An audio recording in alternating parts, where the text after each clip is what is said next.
Bonjour Monsieur Ndao. Bonjour. Comment se passent les contrats pétroliers et gaziers? Les contrats pétroliers et gaziers sont un accord qui est signé entre l'État d'un côté et une équipe qu'on appelle un contractant, d'autre part constituée par une compagnie multinationale et notre société nationale Petrosen.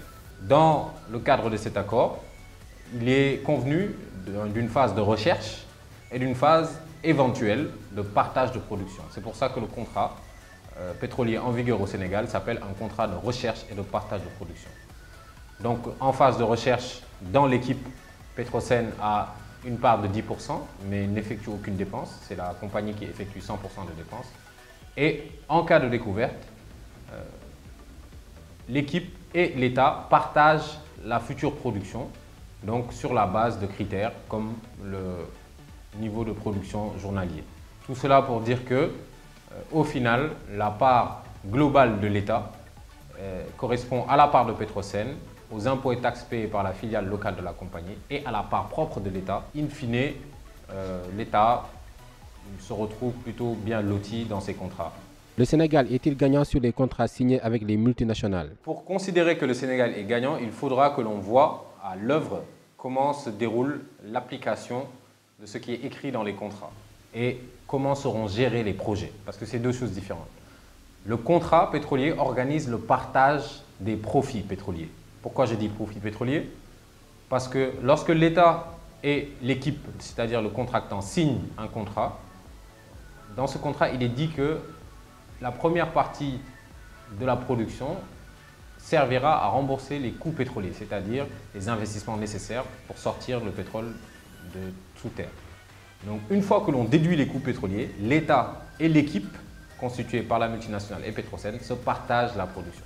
Et dans le cadre de ce partage, lorsque l'on cumule la part de l'État, la part de Petrosen qui appartient à l'État et les impôts et taxes qui sont récupérés par l'État, l'État du Sénégal est majoritaire dans les contrats. Donc il est tout aussi important de bien négocier un bon pourcentage dans les contrats pour l'État, pourcentage qui aujourd'hui s'élève environ à 52, 55, 60% pour l'État. Mais il est également tout aussi important de maîtriser les coûts pétroliers. Or ça, ce n'est pas écrit dans les contrats. C'est plus le fait d'une organisation optimisée, optimale, avec des organes de contrôle, une justice indépendante et des techniciens de haut niveau du côté de l'État.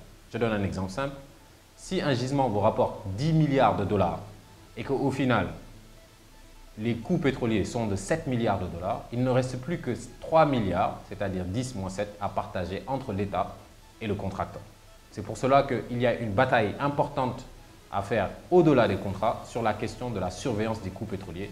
Qu'est-ce que le Sénégal pourrait faire de ses futurs revenus du pétrole et du gaz? Vaste question. Les futurs revenus du pétrole et du gaz sont prévus pour être injectés dans le budget en grande partie. En tout cas, c'est ce qui avait été annoncé lors de la concertation nationale sur le pétrole et le gaz du 12 juin dernier à Diamniadio par le chef de l'État.